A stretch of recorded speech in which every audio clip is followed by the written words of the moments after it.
I'm Andrew, and I'm here to talk to you about our mission to simplify generative AI for small to medium enterprises. So a little about me first. I'm a software developer and entrepreneur from Sheffield, and I run 3 businesses, and you can see them on screen. So one is Stash Society. We provide top-class customer service to university sports teams.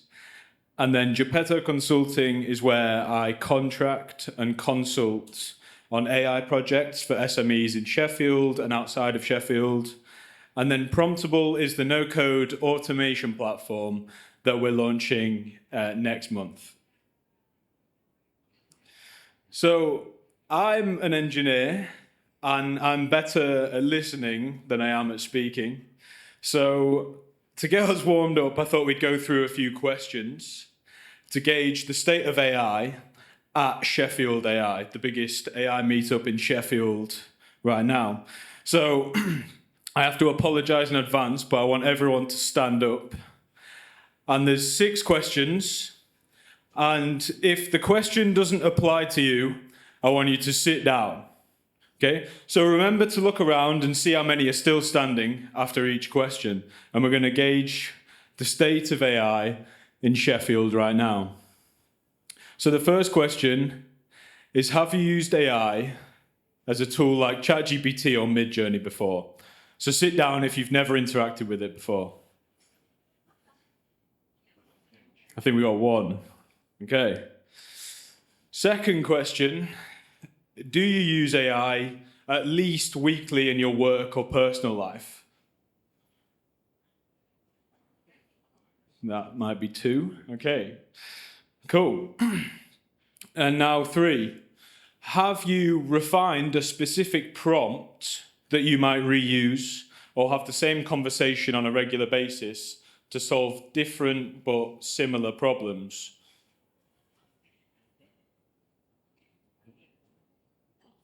Okay, a few more, that's great.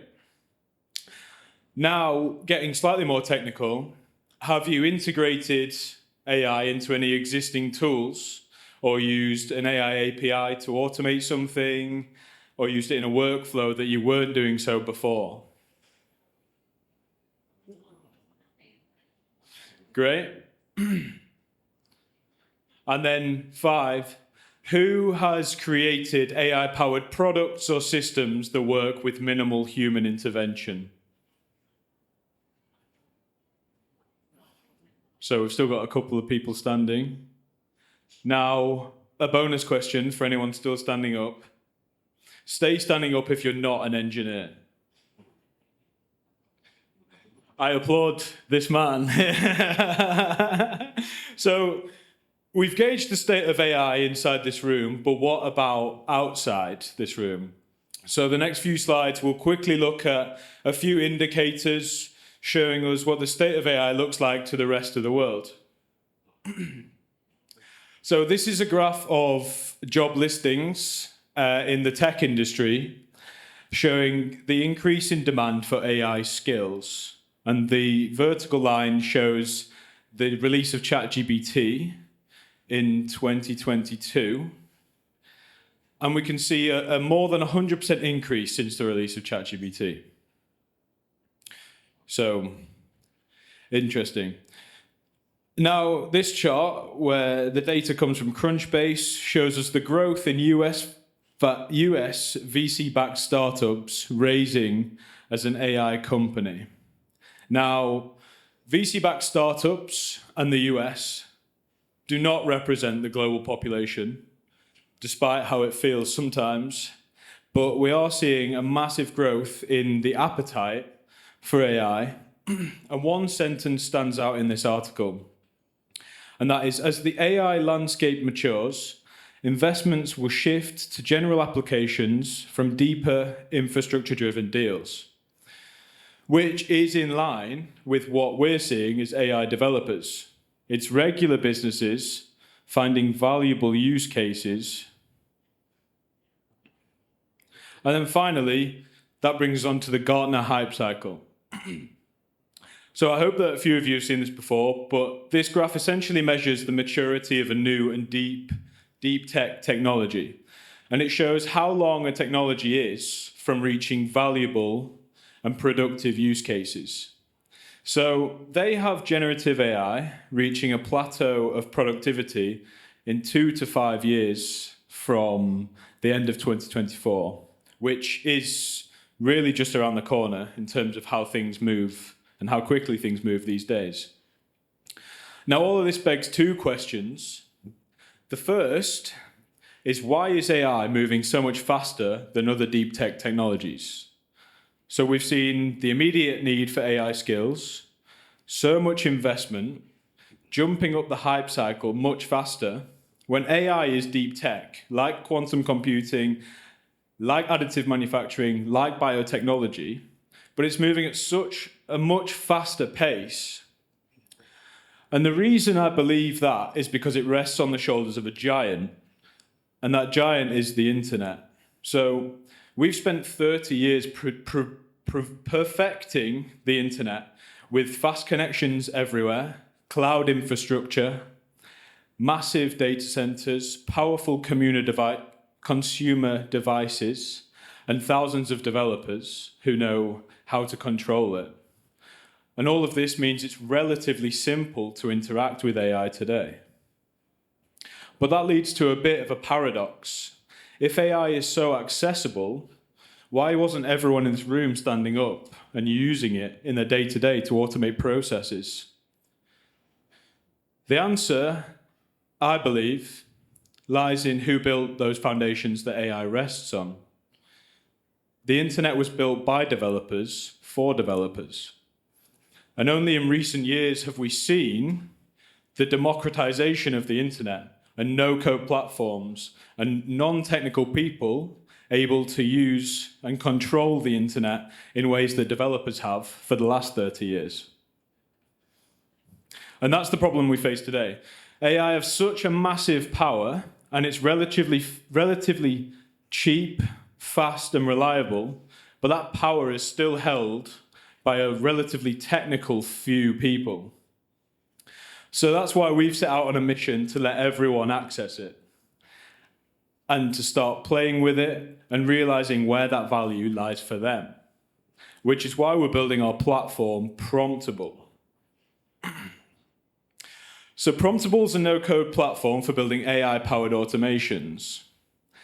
We built lots of different AI-powered automations and systems for clients from really very different backgrounds, and they're all wanting to do very similar things. So to make sure we could deliver that value to them, we built a framework for developing those automations that returns value to them quickly. And we realized that more people could benefit from that framework if it was in product form than us delivering it to them as a service. So that they can build their own automations without the technical barriers and start getting their time and energy back. So today I'm going to share a brief overview of that framework. So that you might be able to start doing that yourself and hopefully use the Promptable product in future to do so. So there's a few key points to that automation framework. And we'll start with a few assumptions, and then we'll talk about context and how managing the context in our AI automations is really key.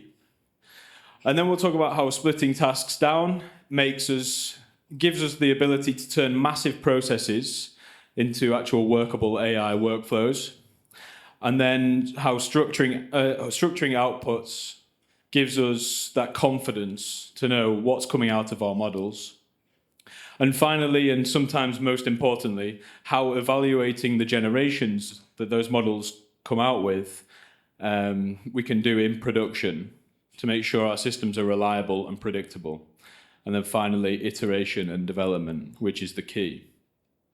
So there's two assumptions that we make that lead to building this framework. And one is that today's LLMs can do pretty much anything. Now, there's an asterisk, and that's a quick disclaimer that obviously we cannot automate absolutely everything, And if we're not doing rocket science, we pretty much can. So we're essentially saying we can split a task down well enough and give it the right information, then we can get any process done. And then the second assumption is that AI agents of today, they simply do not work. OpenAI released support for agents in their API release last week, maybe 2 weeks ago. And of all the AI developers that I know, no one is flocking to that new documentation to use their AI agent capabilities because they know that AI agents don't work as well. And when I talk about AI agents not working, I mean today's AI agents with today's models in today's environments. Because the models that we use today haven't been designed to use AI agents. And the environments that we put them in, so our browsers and our coding environments and our calendars and our operating systems, wherever we try and deploy them, those environments haven't been built for AI agents to use effectively. They've been built for humans. Now, they will be built for AI agents in the future, but today they're not. Which is why we're building the Promptable framework, because we can get valuable and useful AI automation from today's models. So to get onto the first real point is that context is king. Now, anyone who's familiar with prompt engineering will agree that context is king. The more information that we can pack into a prompt, the more detail that we can give to an LLM about the task and its consequences, that we can talk about the inputs and the outputs and how to transform them, and what we've tried before, and what we know doesn't work, the better it will solve our problems. So we have to constantly consider the context of our problem. And it's something that we take for granted as humans when we do something. We inherently understand the context that the task that we're trying to complete works within. But an LLM does not know that, and it doesn't know the context that you're trying to get it to work inside of. So if it's going to accurately predict the answer that you need, because that's what LLMs do, they predict an answer based on your inputs, they need to know as much information about the task as possible.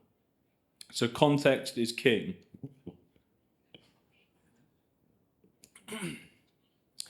Now, I don't know who might have heard of Heisenberg's uncertainty principle, but it essentially states that when you have an electron, you can only ever know either the position or the momentum of that electron with absolute certainty. You cannot know both. So if you wanted to know both, there's a balancing act. You can only know one of them with absolute certainty. And the same kind of trade-off exists within the prompt of a large language model, but in a different way. When it comes to the number of decisions that we want a large language model to make versus the amount of information we can give it about those decisions, we have to make a compromise. So in one case, on one hand, we can give a model a load of options and a wide task and ask it to make a choice out of 10 options. But the amount of information we can give about the consequences of each of those 10 options becomes smaller. Whereas in the other direction, if we can keep the number of options low to a low amount of decisions to make between two different options, we can give it so much more information about the inputs and outputs of that decision, about the consequences of the different outcomes, then it can make a much better decision. So which do you think gives a better outcome? And it's always the latter. So the key, the second point to our AI engineering framework is splitting tasks down into small decision steps where you can break down a 10 option task into 5 times 2 and give each one a load of information about the consequences of the decisions. You're building a much stronger system that can give a much more reliable answer each time. Now, the fourth point relies on structuring outputs.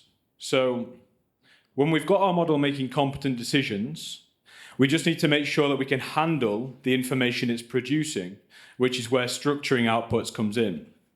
So any developers in the room will be familiar with typed languages, and they basically allow us to know the shape of our data at any point in a program. And that if something goes wrong, we essentially know that the options are limited and we know where to look within the structure of our data. And we can do the same thing for large language models.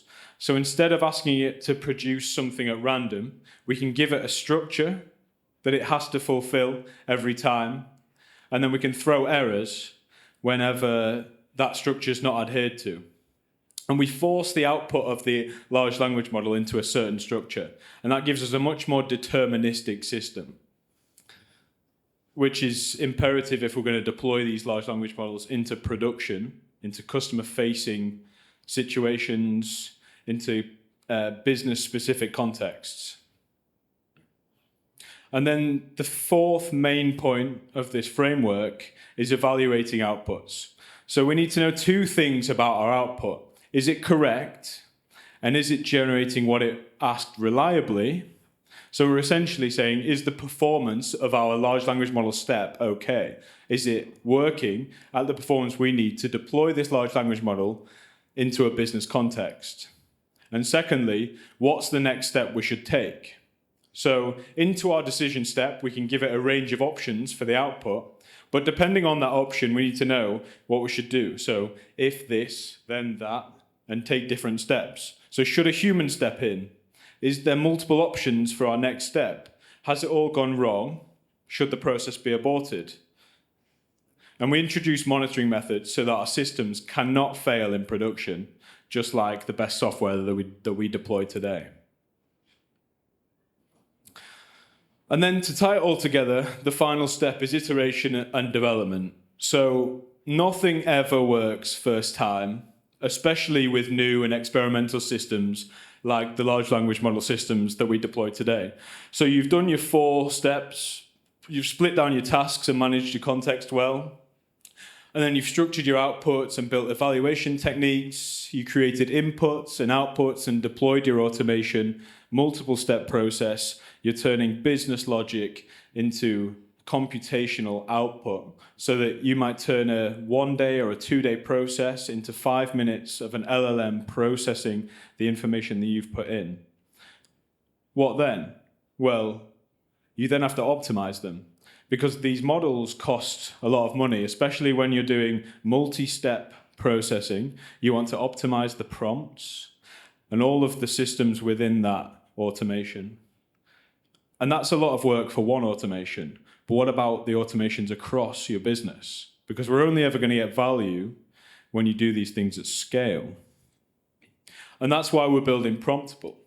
So Promptable simplifies all of these steps so you can build automations quickly, but it's also built by AI developers for AI developers. So it comes with all the tools that we need to iterate, test, and grow your automation abilities across the business, from prompt development and version control to centralizing development across your teams and managing your automations across the business so that your people can start experimenting with AI and finding valuable use cases for your business.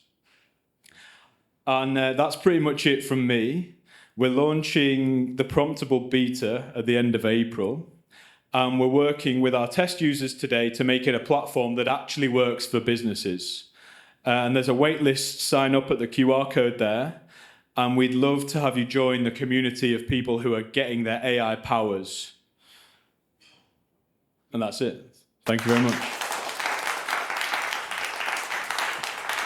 Thank you very much, Andrew.